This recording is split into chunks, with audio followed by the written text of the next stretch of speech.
Okay, so like, just imagine for a second you're trying to pick a number, totally at random.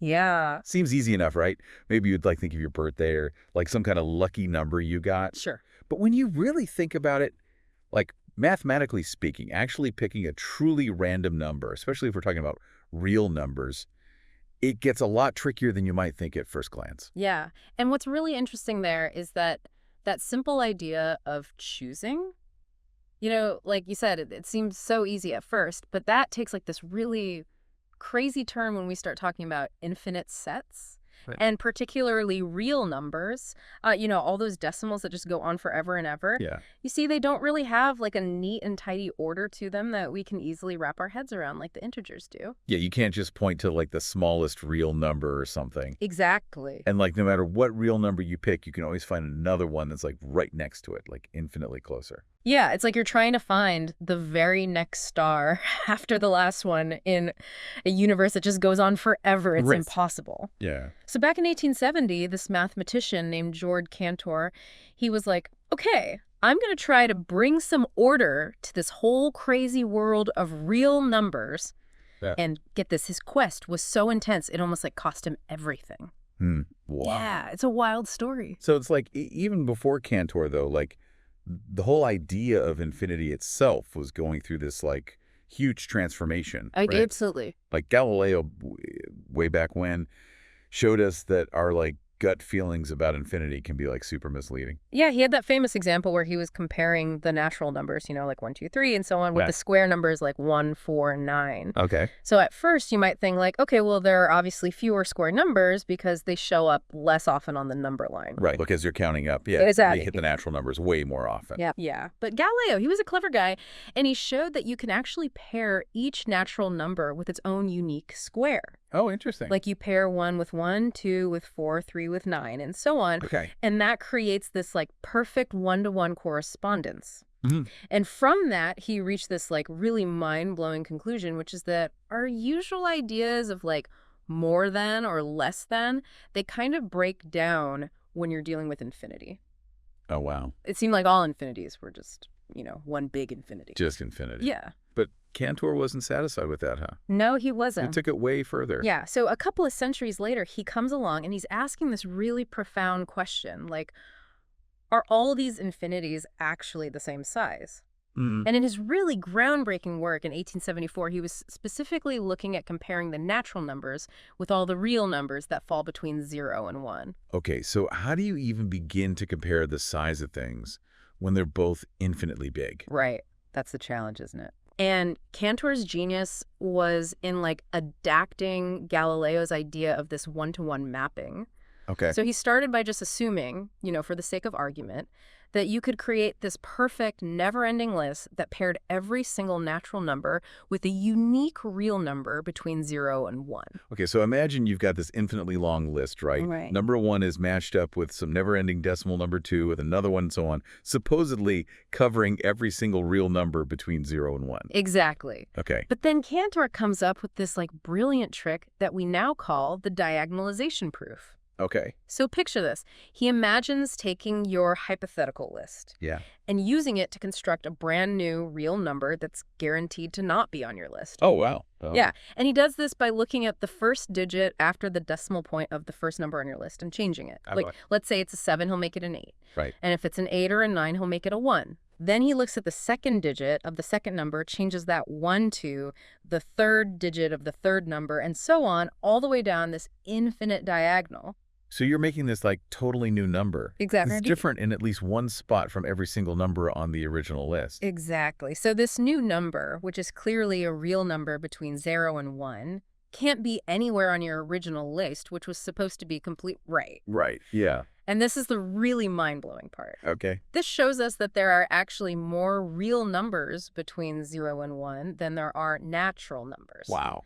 Infinity, it turns out, comes in different sizes. So wait, are there like different sizes of infinity? Yeah, so Cantor called the infinity of natural numbers countable because, in principle, you could list them out. Okay, countable infinity. But the infinity of real numbers is uncountable. Uncountable infinity. And a good way to think about it is like, imagine you're trying to assign a unique address, a natural number, to every resident in a city that's infinitely large. Okay, yeah. That would be countable infinity. Okay. Well, uncountable infinity would be like trying to do that for every single point on a line that stretches out forever. So there are just way too many residents in that case. Exactly. There just aren't enough whole numbers to go around. That's incredible. Yeah, it really messes with your intuition.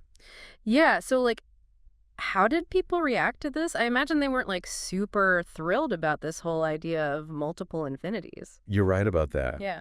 The mathematical community at the time was like super resistant to this whole thing. Really? Oh, yeah. I mean, some people even called his work a horror and a grave disease. Wow, they really hated it, huh? Yeah. But Cantor, he was undeterred. He kept pushing forward with his work. And his next big goal was to show that even these uncountable infinite sets, like the real numbers, could be arranged in a very specific kind of order that he called a well order. Well order. Okay, Yes. so what exactly does well ordered even mean? So a well-ordered set has two main things going for it. Yeah. First, it has to have a clear starting point, a first element. And second, any subset you pick within that set also has to have a clear starting point. Got it. So it's not just about being in order like alphabetically or something. It's a much stricter kind of order where there's always a first in any group you pick. I see. So like a perfect example of that would be the natural numbers, right? Exactly. The natural numbers are like the poster child for well-ordered sets. Yeah, one is definitely the first element. Right. And any group of natural numbers you can think of is always going to have a smallest number. Precisely. Okay. Now think about the integers, all the positive and negative whole numbers. Yeah. They don't really have an obvious starting point if you think about their usual order, right? Right. There's no smallest or biggest integer. Exactly. But Cantor realized you can still well order them.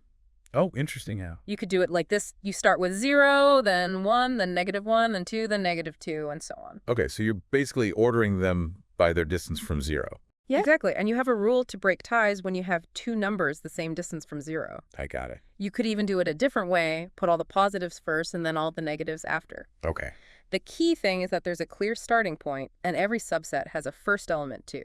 Right. So this whole well-ordering idea helps us see that even though the integers go on forever in both directions, they're still countably infinite, the same size as the natural numbers. Exactly. Okay, so Cantor figured out how to well-order this countably infinite set that didn't seem ordered at first. Right. So then he set his sights on the really big one, the uncountably infinite real numbers. Exactly. He was like, okay, I've done it with the integers now. Let's see if I can do it with the real numbers.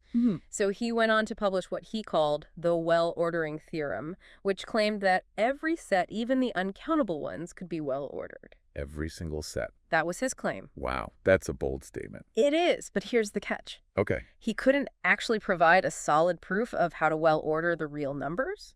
Oh, so he was basically saying, I think it can be done, but I don't know how to do it. Pretty much, yeah. And why was he so sure about this?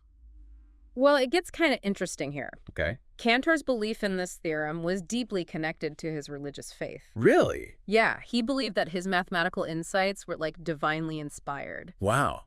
So he had this really strong conviction in his theorem, even though he didn't have a solid mathematical proof to back it up. That's right. I can imagine that didn't go over too well with some people. You're right about that. Yeah. The pushback against his work got even worse. Oh, no. Especially from one of his former teachers, a guy named Leopold Kronecker.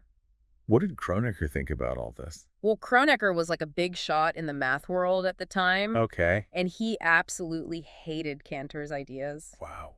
He even called Cantor a scientific charlatan and a Wow. corrupter of the youth. Oh, my gosh. That's harsh. Yeah, and it gets worse. What? Kronecker actually used his influence to try and block Cantor from getting a professorship at the University of Berlin. Wow. Talk about holding a grudge. Yeah, that was a huge blow to Cantor, both professionally and personally. So not only is he getting attacked for his ideas, but now his career is taking a hit, too. Exactly. It was a really rough time for him. Yeah, I read somewhere that he wrote tons of letters talking about how much he was struggling with all this. Yeah, it was really taking a toll on his mental health, too. Oh, yeah. He ended up having multiple nervous breakdowns and even spent time in mental health facilities. Wow.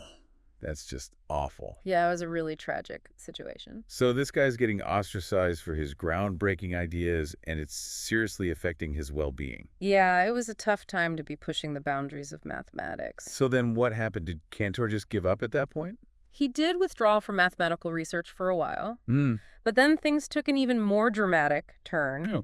In 1904, at this big international math conference, another mathematician named Julius Koenig announced that he had a proof that actually disproved Cantor's well-ordering theorem. Oh, wow. So this is like the ultimate public humiliation. Yeah, pretty much. Yeah. And Cantor was there, right? He was there with his family and colleagues. Oh my gosh, that's so brutal. Yeah, it must have been absolutely devastating for him. So was that it then? Was Cantor's work just completely dismissed after that? Well, thankfully, no, that's not the end of the story. Okay, good. There was another mathematician at the conference named Ernst Zermelo, Okay. and he had a very different reaction to Koenig's announcement. What did Zermelo do? Well, get this, within just 24 hours, he had already figured out that there was a flaw in Koenig's proof. Wow, you worked fast. He was a brilliant logician, and he could see that Koenig's argument had a logical contradiction in it. And within a month, he published his own paper with a correct proof of Cantor's well-ordering theorem. So he basically swooped in and saved the day. Yeah, you could say that. Okay, so how did Zermelo manage to do what Cantor couldn't? What was his secret weapon? Well, Zermelo realized that Cantor had been using this really powerful idea without even really stating it explicitly. Okay, what was that? It was the idea that you can make an infinite number of choices simultaneously from any collection of sets.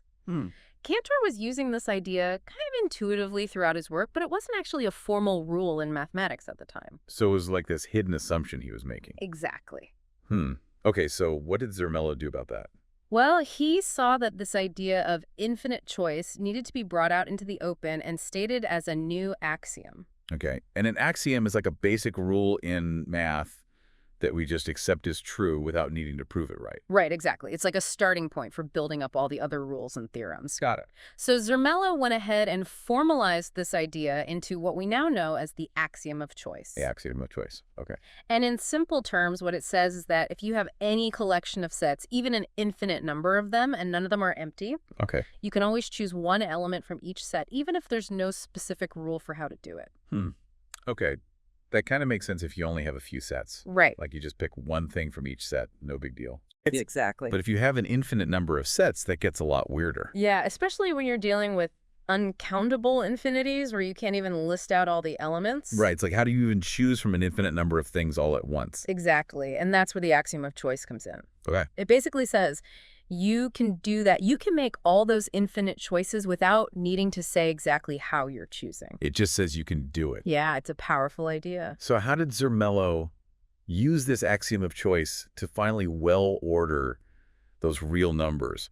The thing that Cantor couldn't quite figure out how to do? All right, so he pictured it as this step-by-step process where you keep choosing elements. Okay. So using the axiom of choice, he picks one real number, any real number, Okay. and calls that the first element in his well-ordered set. All right, so we got our first one. Then he looks at all the real numbers that are left over, and using the axiom again, he picks another one to be the second element, Good. and he just keeps going like this, picking one real number after another. So it's like he's just going through them one by one, but he's using the axiom to make sure he can always pick one from whatever's left over. Exactly. That's the key insight. Now, you might think he'd eventually run out of labels because, we use the natural numbers first, second, third, and so on to count things. Right.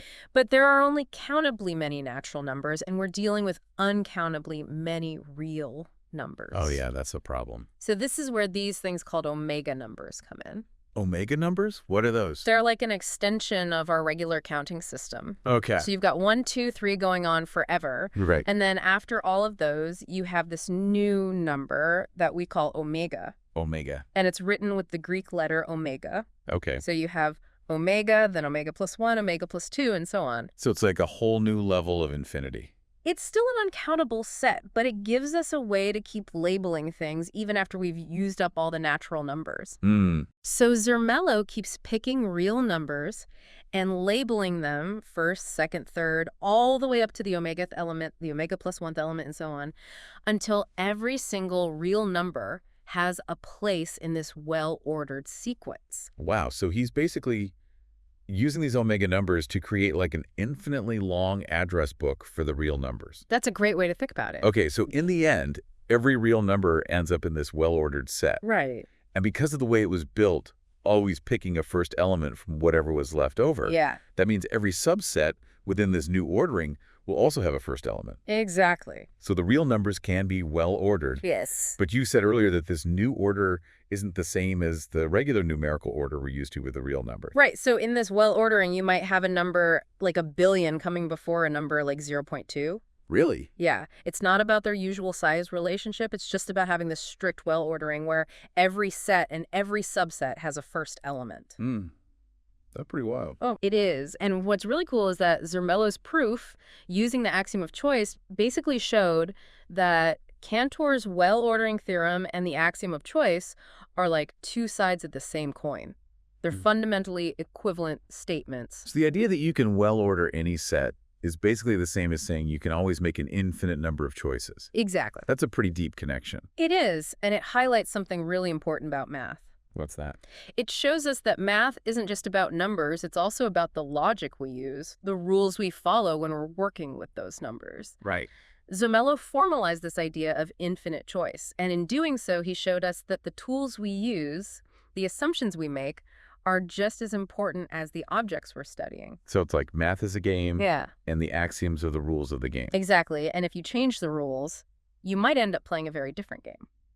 I see. Now, this whole thing with the axiom of choice, it didn't just end with well ordering. Oh, right. No, it actually opened up a whole new can of worms. Like what? Well, it turned out that accepting the axiom of choice led to some really strange and even paradoxical results. What do you mean by paradoxical? I mean, results that seem to contradict our basic intuition about how things should work.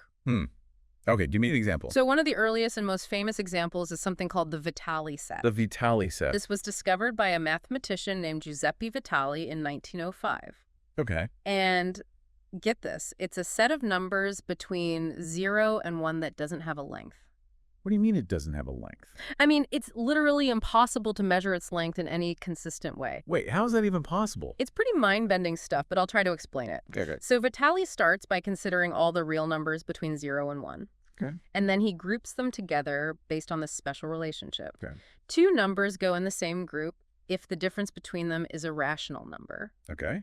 And if the difference between them is irrational, they go in different groups. Okay, so we've got all these real numbers split up into different groups based on whether their difference is rational or irrational. Exactly. What happens next?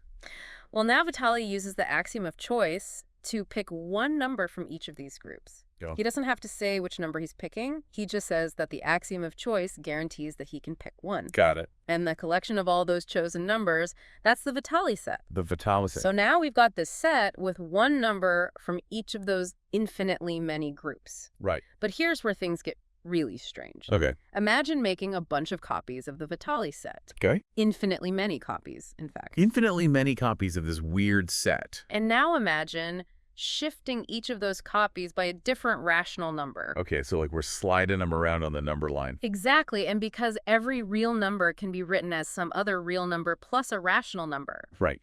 This means that all those shifted copies of the Vitali set will eventually cover every single real number between 0 and 1. So they all overlap and fill up the whole space. Exactly, and because the original Vitali set only had one number from each group, those shifted copies shouldn't overlap with each other. So it's like each copy is slotting into the gaps left by the others. Precisely. So Yeah. logically, you'd think the total length of all those copies added together should be the same as the length of the interval from 0 to 1. Which is just one, right? Right. But here's the problem. Those shifted copies, they also extend beyond the interval from 0 to 1. Oh, so they're sticking out on both ends. Yeah, and that means their total length should be bigger than 1. Okay. But if the Vitali set had any length at all, even a tiny, tiny amount, adding up infinitely many copies of it, would give you an infinite length. Right, because infinity times anything is still infinity. Exactly. So we've got this contradiction. The total length of the copies should be both 1 and bigger than 1, and possibly even infinite. Yeah, that doesn't make any sense. It doesn't, which is why the Vitali set is said to be non-measurable. It's like it breaks the rules of length. Exactly. Our usual way of thinking about length just doesn't work for this set. Wow. So the axiom of choice led us to this really weird set that doesn't have a length. Yeah, it's one of those things that makes you question what you thought you knew about math. Yeah, for sure. And that wasn't the only weird thing that came out of the axiom of choice, was it? No, there's another even more famous one. Oh, yeah. What's that? It's called the Banach-Tarski paradox. The Banach-Tarski paradox. Yeah. Okay, I've heard of that one. That one sounds really crazy. It basically says that you can take a solid ball, cut it into a few pieces, and then reassemble those pieces into two balls that are exactly the same size as the original ball. Wait, so you're saying you can duplicate a ball just by cutting it up and rearranging the pieces? Yeah, that's essentially what it says. That sounds impossible. It does, right? It seems like you'd need to add more material to get two balls out of one. Yeah, exactly. But that's the paradox. The Banach-Tarski paradox says you can do it without adding or removing any material. Okay, so how does that even work? Well, it involves some really complex math, but I'll try to give you a simplified explanation. Yep. So imagine you've got this solid ball just floating in space. Okay. Now imagine cutting it up into a bunch of pieces. All right, how many pieces are we talking about here? It depends on how you do it, but in some versions of the paradox, you can do it with just 5 pieces. 5 pieces, okay. Yeah, and these pieces are not your typical slices or chunks. Okay. They're really weird and complicated shapes that you couldn't actually make in the real world. Okay, so we're already getting into some pretty abstract territory here. Definitely, but stick with me. Okay. So you've got these 5 weird pieces, and now you're going to rearrange them by rotating and shifting them around in space. Okay. And if you do it just right, you can reassemble those pieces into 2 balls that are identical to the original ball. So it's like a really fancy 3D jigsaw puzzle. Yeah, kinda, but with a lot more mathematical magic involved. And where does the axiom of choice come into all of this? Well, it turns out that to even choose the initial points on the surface of the ball that you're going to work with, Okay. you need the axiom of choice. Why is that? Because there are uncountably, infinitely many points on the surface of a sphere. Right. I guess that makes sense. And you can't just pick them one by one like we were doing with the real numbers before. Because there are too many of them. Exactly. So you need the axiom of choice to say, okay, I'm going to choose a representative set of these starting points all at once. Okay, so the axiom of choice is like our magical tool for dealing with these uncountable infinities. Yeah, you could say that. Okay, so we use the axiom of choice to pick our starting points, and then we use some really clever rotations and translations to move those pieces around. Exactly. And somehow we end up with 2 balls instead of 1. Yeah, it's pretty mind-blowing stuff. But it seems like there has to be some kind of trick here, right? Like you can't actually create matter out of nothing. You're right about that. Yeah. The trick is that those pieces we're cutting the ball into, they're not your typical physical objects. Okay. They're these really weird things called non-measurable sets. Non-measurable sets again. And they're back. So it's like the Vitali set all over again? Yeah, it's a similar idea. So these pieces, they don't really have a volume in the traditional sense. Exactly. They kind of defy our usual way of thinking about volume. And that's what allows this whole duplication thing to work. Yeah, because if those pieces didn't have a well-defined volume, then we wouldn't be breaking any rules by rearranging them to create more volume. I see. So the Banach-Tarski paradox is like a mathematical loophole that lets us do something that seems impossible in the real world. Yeah, that's a good way to think about it. Okay, so we've got this axiom of choice, and it's leading to all these weird and paradoxical results. Right. So what happened next? Did mathematicians just abandon the whole thing and go back to the drawing board?